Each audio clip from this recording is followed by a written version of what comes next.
Media critics blasting Attorney General Bill Barr over the DOJ's decision to reduce Roger Stone's sentence. One headline calling him out as the president's wingman. But where was their outrage when former Attorney General Eric Holder said this? I'm happy. I'm still enjoying what I'm doing. There's still work to be done. I'm still a president's wingman. Well, here to weigh in, ranking member of the House Intelligence Committee, Devin Nunes. Congressman, good morning to you. A little bit of hypocrisy there.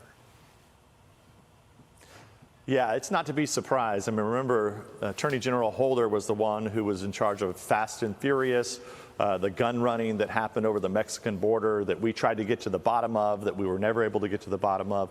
Holder was definitely a wingman.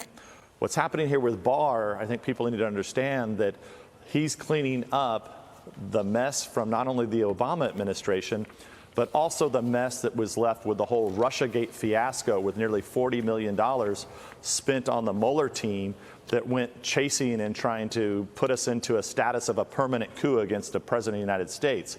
So Barr's got a lot to clean up. He's only been in there a little over a year.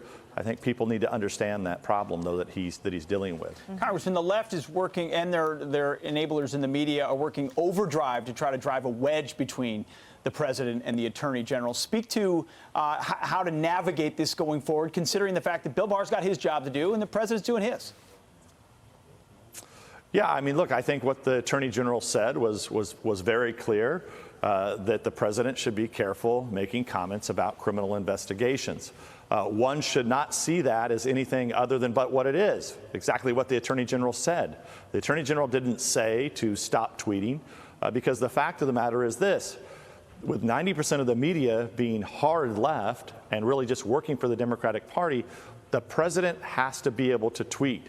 He's built a powerful tool reaching millions of Americans, millions of people around the globe, so the president has to tweet. At the same time, the Attorney General has to be able to do his job. So it's understandable that the president can be frustrated because, I mean, everybody knows that sending a military invasion to Roger Stone's house in the middle of the night to arrest him, that's how this all started.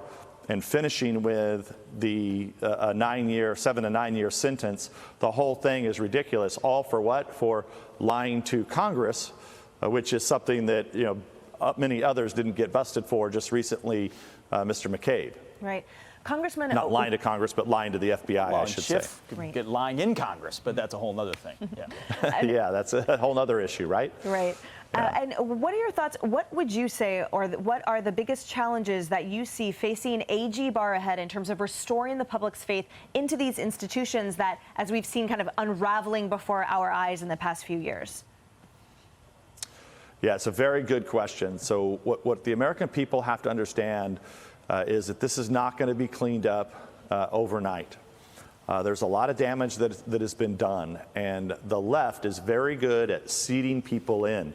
Remember, the Mueller team was $40 million. We have people within DOJ, dirty cops at FBI, all over the government. We know what the problems, the challenges that the White House is dealing with, the National Security Council, with all the Democrats and Obama holdovers that are left there. So this is not going to be cleaned up. And I think what conservatives and the American people have to understand, there's not some magic Hail Mary pass.